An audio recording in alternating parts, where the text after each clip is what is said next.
we start by making sure those people that we bring to cabinet are people of integrity. And secondly, want to make sure that even beginning with myself, we'll declare our assets and want to make sure that this is well known, the purpose of coming to government, to know that it's public service. And if you are not ready to serve the public, you can go elsewhere. But we want to make sure that we start on a clear note that the people of our country stood on line, they protected the votes, not to bring a team again that will do the same thing that the other people are doing or worse.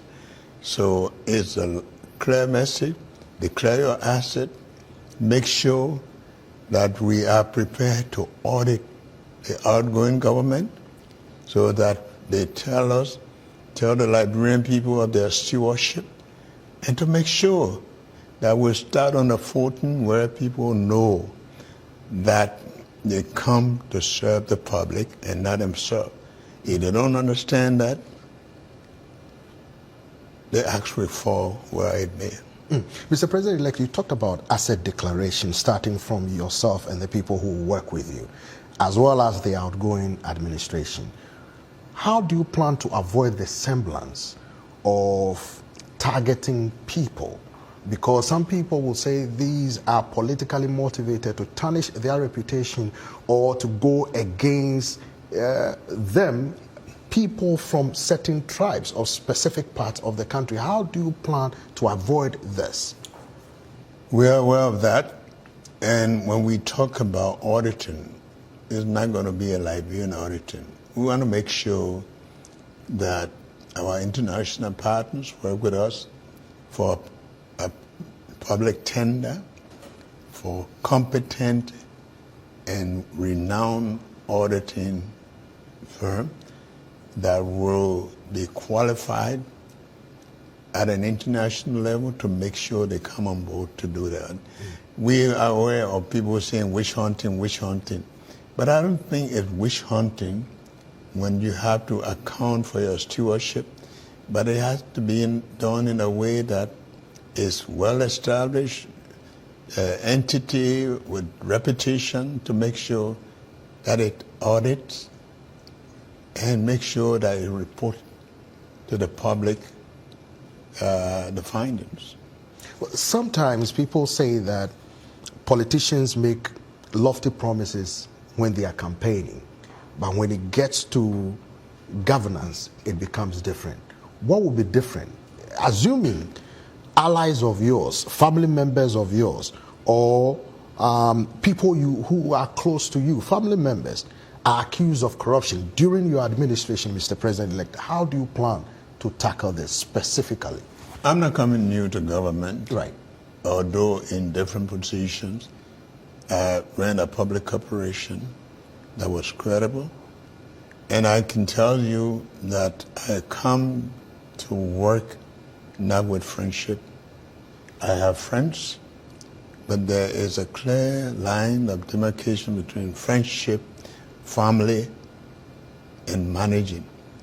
With the experience that we come with a country that celebrates 176 years, and with the life of our people living below the poverty line, I don't think we come into government again to start talking about family, to start talking about. I think we come there to make sure that we give the Liberian people hope, and I'm committed to that. During the campaigning, you talked a lot about the country's youth, who are the majority of the population. Yes. Mr. President-elect, we know majority of them are unemployed, which some people say is a danger to the country's stability and peace. What plans do you have for the people of Liberia, especially the youth, in terms of job creation, in terms of having faith in moving the country forward? What do you have for them? We came with a mantra that talked about, first we have a platform And then we have in a brief platform that talks about arrest, meaning agriculture, roads, the rule of law, education, sanitation, and tourism. We believe these are areas in which we can jumpstart. And in those areas, we believe that our young people who are in the majority, they need to be equipped. We need to open opportunities for them to be trained and be marketable. We also have to make sure that the quality of education that will prepare them for the job market. But to do this, we have to be able to impress our partners and investors, the private sector investment, to make them feel that we are here for business, and this business, their investment will impact the young people, but the young people need to be trained, and we know that there are things that we can jumpstart that could bring a little relief to the public. Like I have said, there are in an outgoing government, there are a lot of areas in which we can begin to alleviate the suffering of the people. We're going to examine those areas, like where we know that the prices of commodities, essential commodities like rice and things, where we know that there have been some tariffs that we can work with right away, the petroleum products and some of these things here. We want to do those things that I will begin to alleviate. But I have said that in the first 100 days, no car will get stuck in the mud. That means these critical road conditions, we lessen them, because once you improve the road, the travel, the prices of commodities, all of that have reflection. On the job market, we're going to be very cautious because people have a lot of expectations in government, but in government, we have to know what we're inheriting, and that's what the transition team is working with. I come with a knowledge and with experience and a commitment to make Liberia a different country, a country in which the young people, our women, will know that it is time for them to be relieved, and we come to make them know that, yes, it's not going to be an overnight thing, but we come with a serious commitment to make sure that we make life easier for them. You talked about the women. Yes. Any plans for women empowerment in Liberia? Very much so. And, I have worked with women. When I was vice president of Liberia, one of the areas in which a lot of my first few months were utilized were with the marketing association. I worked with them until we got them organized, until we got money to create a real LMA that will become independent. That's why you see that the government, with all their Muslim, they can tamper with them. We made sure that there was a law firm that put together their constitution to protect them, that we provided money for them to get a business entity that put them together to teach them some business. And those areas where mostly women control. Besides that, we intend to bring on board women, capable women. And I want to say we don't want any token relation. We want people who are competent and capable and deserve the positions they get. Gender issues have always been issues close to my heart. And women involvement, we want to make sure that that is ensured. But I can tell you, the Liberians do understand where we're coming from. We want to make them know, we build a confidence that, yes, rescue is here, relief is here, but we have to move it at a level that we don't give any false assurances to anybody. Let's look at the health system in Liberia. You mentioned it during your campaign. A lot of people say it's either non-existent or, Liberians would have to go to neighboring countries or even, southern part of the continent to go seek for medical attention. Mr. President-elect, how do you plan to tackle this? Because it's a serious issue. I have worked with the health sector when I was in government, and you will see that we have Jamali, where now they do, people can go and do their examinations instead of going to Ghana. We have in mind to increase more of that on a regional basis to make sure that people can go somewhere instead of coming all the way to Monrovia to check there. A lot of people say the person just sat down and died. People don't just sit down and die. But that there will be possibilities that people will know at an early stage the condition of their health. Besides that, we want to open opportunities for all our hospitals and clinics to be functional. And when I say functional, there's a belief in a country that once you build a building, it's a clinic. Or once you build a building, it's a school. We want to make those things real, that when we build a hospital, it has the right people, and those people will be paid, the nurses, people, all who are responsible will be looked after. Because even those who look after people, they themselves need to be looked after. But Mr. We want to make them function. That costs a lot of money. How do you plan to finance it? It costs money. But let me tell you, Liberia is not working. Everything that we are doing, there have been a lot of work put in the health sector. How should it function? What we need in Liberia is implementation.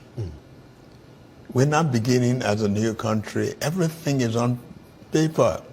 What we need is to make sure that we function according to those guidelines that have been set up. We implement those things that have been documented, they've experienced over the years. And I want to believe that we are not in there alone. There are partners who are anxious to see a government that is committed to make sure that these things function and that they are willing to work with us, even as at now. We have made a lot of contracts already for medical supplies. I have been to Arizona, Project Q, they've given a container load of medical supplies. But we have to make sure that these things reach their proper destination, not ministers opening their private clinics, not people standing there along the way. So we are aware, and the system is in place. We have to implement what we said we have to. Mr. President-elect, you talked about Liberians taking Liberia back to where it should be. What do you mean by that? And how do you plan to do that? Well, we say where it should be because everybody remembers the good old Liberia, but we have to understand that the good old Liberia had not always been the good old Liberia for all Liberians. So taking it back means that there are some things that we're working right that we need to, but we need to go further than that. Population has increased. Take Monrovia, for example. When it used to be 350,000 people, now it's over 1.5 million. And you know the social services are not there. We haven't coped with the social services. We have to make sure that we go back to where we were when things were good, but we have to see that situations have changed. For example, you take the city of Monrovia, there are no streets. Movement is difficult. The streets are filthy. The Liberians have seen that. And right now, this is why you have this mass movement where people are voluntarily going the street for cleaning. That means they know what's supposed to be, they are aware of it, but they need a leadership that will make them come back to recognize who they are and put a value on their lives. Mr. President-elect, before we go, you talked about looking at how people voted during the last election, and analysts are telling me that it looks like the country is sharply divided. How do you plan to unite the country? And do you think there are any major takeaways from this recent elections, or what other countries can learn from the Liberian recent general election? We want to thank the Liberians, including the outgoing president, for seeing the need. I did that before. And I think we all should know that we serve people, and that when the time comes for us to leave, we should leave gracefully. Everybody is commending Liberia for that. But at the same time, the Liberians themselves were looking for a change. They were committed to making sure. I'm reflecting on the night of the election. There are a lot of things that could have happened, and the Liberians stood to make sure they protected their votes. For me, this is saying to me, we are yearning for something that you said you would give us, and we want it. And I believe this is the way it should go. When people want to change, give them the chance to choose their leader, and to make sure that we all support that. This is democracy, and I believe in it. And I want to say we are here not to repeat those things that brought this yearning for this kind of change, but to make sure that we provide that leadership. Thank you very much, Mr. President-elect, for joining us. Thank you so much. Thank you.